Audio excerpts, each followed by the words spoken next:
ہمارے چینل پر آنے والے تمام ناظرین کو خلوص بھرا سلام ہو۔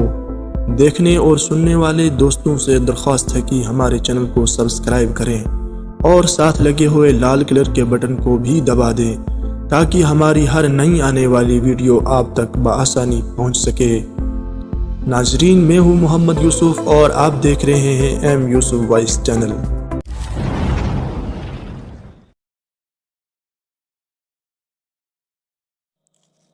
خلوص نیت کے ساتھ عظیم مقصد کو سامنے رکھ کر تعلیمات نبوی کے مطابق شریک زندگی کی تلاش ہوگی تو بے شمار معاشی اور معاشرتی مسائل کا سامنا نہیں کرنا پڑے گا۔ مرد صرف اپنی بیوی کے لیے قوام نہیں ہے، وہ اپنے گھر کی سب خواتین کی سوچ کو درست سمت رکھنے کا ذمہ دار ہے۔ مائیں اور بہنیں جب اپنے بیٹے بھائی کے لیے چاند سی دلہن کا خواب دیکھنے لگتی ہیں اور سر سے پاؤں تک خوبصورتی کا خاص پیمانہ لے کر لڑکیوں کو جانچنے پرکھنے نکلتی ہیں، تو اسی وقت بیٹے کو واضح کر دینا ہوگا کہ وہ اپنی شریک حیات کے بارے میں کیا تصور رکھتا ہے، اس کی کیا ترجیحات ہیں۔ اپنے نفس امارہ کی ترویج کرنی ہے یا اسوہ رسول صلی اللہ علیہ وسلم پہ چلتے ہوئے نفس مطمئنہ بننے کا راستہ اختیار کرنا ہے۔ رشتے تلاش کرنے کی آڑ میں لڑکیوں اور ان کے والدین کی عزت نفس کو ٹھیس پہنچانا گناہ کا کام ہے۔ اس کلچر کو فروغ دینے کے بجائے ختم کرنے کی کوشش کرنی ہوگی۔ جہیز اور بارات والا کلچر بھی سراسر غیر اسلامی ہے۔ نکاح اور شادی کی تقریب میں غیر ضروری غیر اسلامی رسموں کی وجہ سے اخراجات و وبال جان بن کر رہ گئے ہیں اور ہم سب اجتماعی طور پہ برکت و رحمت سے محروم ہوتے جا رہے ہیں۔ شادی کی رسم شیطانی عمل ہے اور اسراف کی راہ شیطانی عمل ہے۔ ایسا کرنے والا شیطان کا بھائی ہے۔ بے تحاشا مہمانوں، اونچے درجے کے سرکاری و غیر سرکاری لوگوں کو بلانا، فخر و غرور میں مبتلا ہونا، نکاح کے مقصد کو فوت کرنا ہے۔ ولیمہ کی دعوت مسنون ہے، وہ بھی اپنی استطاعت کے مطابق ہونی چاہیے۔ اللہ تعالیٰ کے آخری نبی سید الانبیاء حضور صلی اللہ علیہ وسلم کی حیات طیبہ میں اور ان کے شہر میں موجودگی کے باوجود لوگ ان کو بلائے بغیر نکاح کر لیتے تھے۔ نہ امام الانبیاء ناراض ہوتے اور نہ ہی نکاح کرنے والا شرمندہ ہوتا، نہ کسی کی معاشرے میں نہ کٹتی تھی۔ نکاح کا دن ایک ایسا دن ہے جس کو عام دنوں سے زیادہ اتنی سی اہمیت کافی ہے، جیسے کہ جمعہ کا دن اور عیدین کا دن عام دنوں سے افضل ہے۔ جس قوم نے اپنی عزت و آبرو کو بحال کرنا ہو، اسے تو دن میں ایک کھانے پہ اکتفا کر لینے پہ اتفاق کر لینا چاہیے، کجا کی محض نام و نمود کے خاطر رزق و دولت کا ضائع کرنا قومی شعار بن جائے۔ شریک برادری میں ناک اونچی رکھنے کے چکر میں جو کچھ ہوتا ہے، اس کے بعد نہ جانے کہاں کہاں ناک رگڑنی پڑتی ہے۔ اس کلچر کو ختم کرنے کے لیے پہل کرنے کا حوصلہ کون کرے؟ سب نے کھائے ہوئے کھانے کا بدلہ چکانا ہے، دیے ہوئے تحفوں کی واپس وصولی کرنی ہے اور سب ملامت سے ڈرتے ہیں۔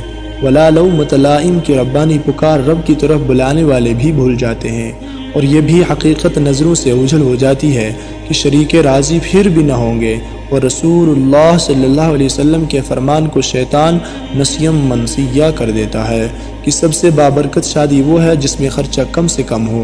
اگر معاشرے میں امن و سکون اور برکت کی بہار لانی ہے تو اس کے لیے بنیاد سے اصلاح کرنی ہوگی، اور بنیادی اکائی میاں بیوی کا رشتہ ہے۔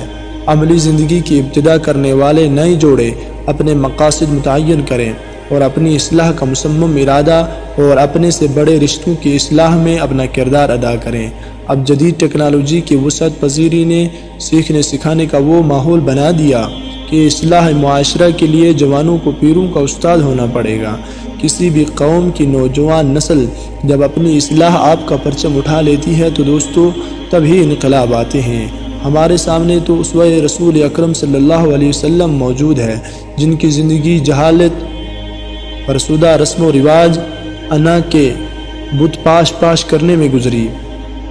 اس معاشرے کے جن جوانوں نے جب حق کو حق تسلیم کر لیا اور اپنی جہالت کو چھوڑنے کا ارادہ کر لیا تو پھر اس پہ جم گئے، پھر آباء و اجداد کے سارے فلسفے بھول گئے، کالے اور گورے کے امتیاز ختم ہو گئے، تمام رسم و رواج کا خاتمہ ہوا، انا و فخر غرور کے فلک بوس پہاڑ ریت بن کر ہوا میں اڑ گئے، خالص اللہ کے لیے جینے اور مرنے والوں نے اپنے عزیز از جان رشتوں کو مشروع کر لیا، اللہ کے ساتھی بن گئے اور اللہ سبحانہ و تعالیٰ کے ساتھی بننے والوں کو اپنا بنا لیا، ورنہ رشتوں کی بنیاد نہیں رکھ لی تاکہ اسلامی معاشرے کے درخت کی جڑیں کھوکھلی نہ ہو۔